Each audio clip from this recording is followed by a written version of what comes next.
very rare zero optic 18.5 millimeter ingenue lens and a crazy rare 50 millimeter f.95 coming up.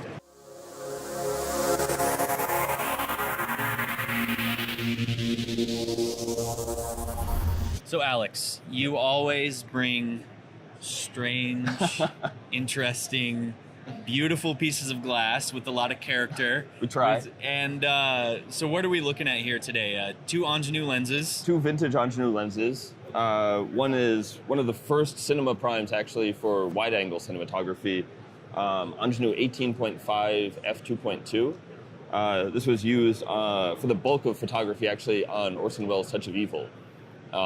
Just gorgeous black and white cinematography and all shot with this. The other lens we have is a really rare gem. It's a 50 millimeter f.95 that they started making in the 1960s, before Canon actually started making their .95 50. So this is one of the first like ultra speed primes out there. Very, very rare though. So rare that you literally basically can't get anymore. You basically can't get them anymore. They were never really sold on the open market by ingenue. They were designed for surveillance purposes. Most recently, they were sold for like drones, like military drones. But we were able to secure the last 9 that ingenue had at their factory. So last year, we built a total of 15 of these and basically closed the books on the project after we finished the last one. Thanks for doing that. Everyone else really appreciates that. Yeah, I'm sure. You know. No, man, that's great. But so you've custom designed the housing for this. Tell us a little bit about what went into this, because you said there was modifications that had to happen to the aperture blades. What all went into that? Yeah, craziness? so we had to modify some of the housing around the rear optics just to fit it inside a PL mount and fit it inside, say, an Alexa, a Red. And then we put all new 16-blade irises in. So this is the only thing that's original to this lens is the glass itself. Everything else is ours. It's a weird lens, but it was a fun project to get this thing to actually work for cinematography. So did the original lens even have an aperture? It did actually, because you see a lot of those like super speed X-ray lenses on eBay. They don't have apertures. They don't have anything for focus. Mm-hmm. This did, but it wouldn't have worked for modern cinematographers.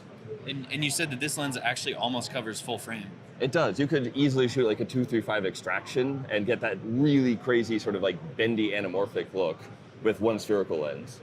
And then this lens, looking at it reminds me a lot of the Series 2 and Series 3 Cook Speed Pancros, the small elements kind of on such a wide lens. That's interesting that that rear element's so tiny. It's itty bitty. But the coverage on that is Super 35. And a little bit more. A little bit more.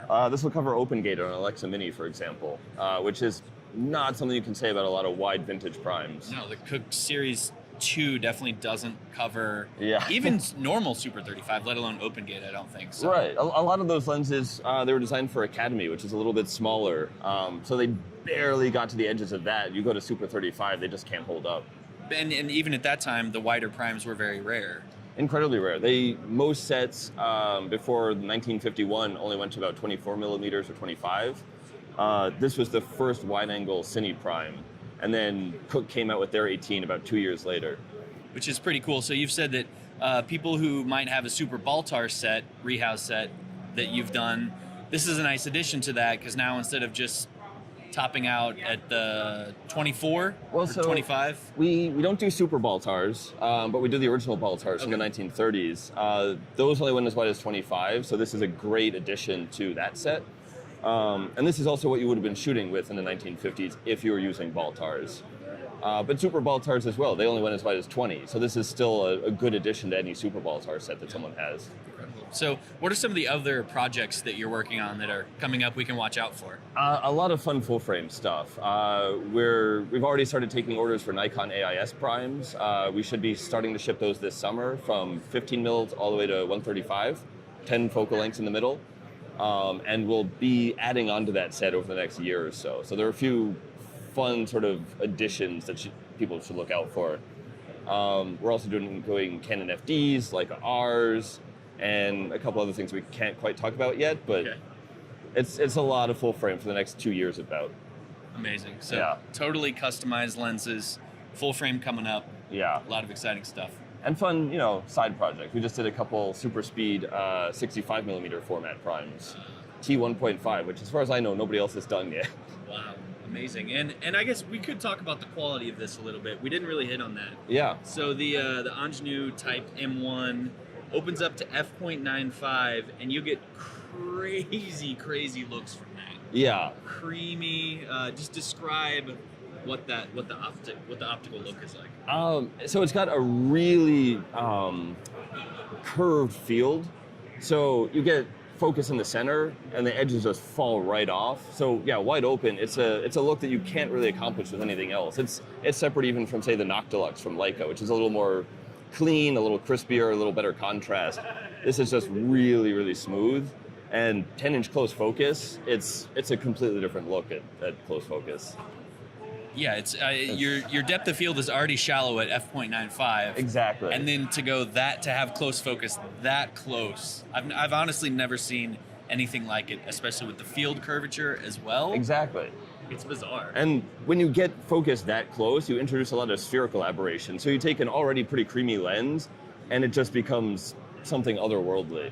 And you've said it's been used on it's kind of been applied on some interesting shoots with like some Summilux lenses and... Yeah, it's been mixed with Summilux Cs on music videos. It's been used on like Chanel spots, but we've also sent these out on like Nat Geo spots, doing super low light, like natural nonfiction stuff. Amazing. So all kinds of different applications. So. Yeah. All right, man. Well, that covers a lot. Thanks for joining us, Alex. Absolutely. It's a pleasure.